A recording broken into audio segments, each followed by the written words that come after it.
Hey guys, ang oras ng Mobile Legends po. Kamusta kaya ang performance kasama rin po ang thermal? Ganon din po sa may Call of Duty Mobile. Sa may Genshin Impact, tignan po natin kung susurvive ba ang Infinix Smart 10 sa may non-stop gaming. Starting nga po sa may Mobile Legends. Mag-i-start po tayo guys ng 88%. Tingnan natin kung ilan po yung mababawas sa kanyang battery sa isang oras po at kung mag-iinit ba siya ng sobra. Lagi ko pong sinasabi sa mga review ko po ng ganitong klase ng mga smartphone na okay naman po guys ang Unisoc T7250 sa may Mobile Legends.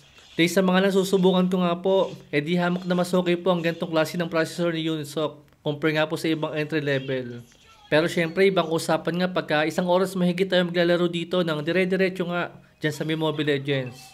Dahil umabot nga po ng 41 degrees Celsius yung ating temperature sa isang oras. Hindi naman po siya sobrang uminit. Kaso makakaramdam pa rin talaga tayo guys ng frame drop. Lalo pagka nagkakasabayan nga po ng mga skill. Pero kung casual use lang naman kayo guys, I think hindi naman na po masama to para sa may around 3,000 pesos nga po na presyo niya compare sa iba. At nabawasan nga po pala siya guys ng 12% sa isang oras po ng Mobile Legends habang naka Wi-Fi. At almost nakatodo po yung speaker natin dyan. Sa Call of Duty Mobile naman guys, same nga po siya na umabot din po ng 41 degrees Celsius sa may temperature. Pero 30 minutes lang po na gaming dyan. At nabawasan po siya ng 8% lang. Okay lang naman ang Call of Duty Mobile dito guys kung mahilig lang kayo sa may multiplayer. Pero kung sa may Battle Royale nga, medyo negative po yung smartphone na to.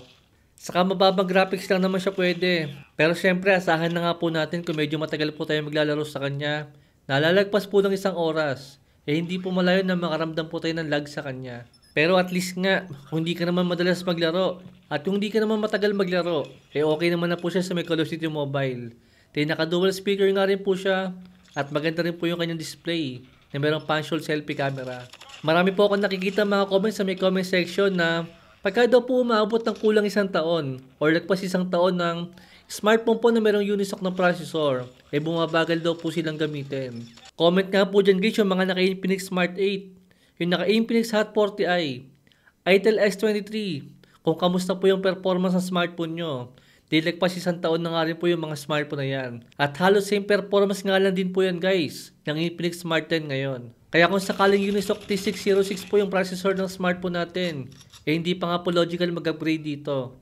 Dahil yung malaking storage lang po yung makukuha natin sa kanya. Maganda po itong Infinix Smart 10 kung around 5 years old lang po yung smartphone nyo. At gusto nyo nga pong palitan yung smartphone nyo, pero nasa 3,000 lang po yung budget natin. Pwede rin po kayo mag-Genshin Impact dito guys, pero ilagay nyo lang po sa may lowest graphics. Tapos pwede po yun sa may 60 FPS sa gameplay. Ang problema lang po medyo matagal nga po mag-open yung game na to. Dahil medyo mabagal nga po yung storage type niya. Na meron lang po eMMC 5.1 na storage type. Pero tulad nga po sa Call of Duty Mobile, sa unang 10 minutes medyo okay pa po yung gameplay natin.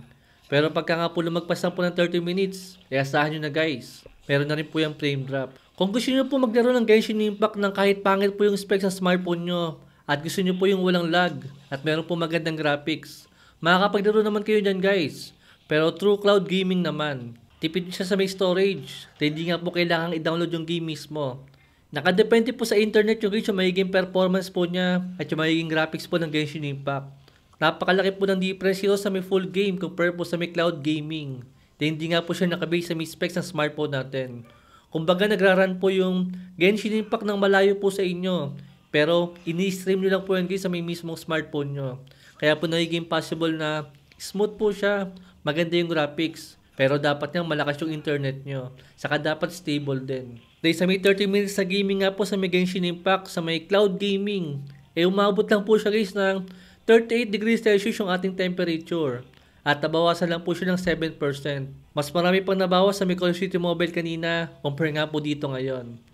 Mas magandang performance, mas malamig na thermal, pero kailangan lang talaga ng malakas na internet connection at dapat kasi stable. Kung cloud gaming po na Genshin Impact ang lalaruin natin. Compare nga po sa may isang Genshin Impact na kailangan po natin i-download yung mismong game. Yung pinakabuong game guys. Na kahit po hindi naman ganun ka-stable at hindi naman ganun kabilis yung internet natin, okay po siya. Mag-open po yan guys. Kasang malakas nga po siya sa may battery at malakas siya makainit. Di 10% po yung nabawas niya sa may 30 minutes sa gameplay nga po. Dito sa may Genshin Impact na hindi po cloud gaming. At yung ating naging temperature, 43 degrees Celsius po yung naging temperature natin dito. Compare nga po sa may cloud gaming na Genshin Impact na 38 lang po yung naging temperature natin. Mas malamig siya, pero mas smooth pa.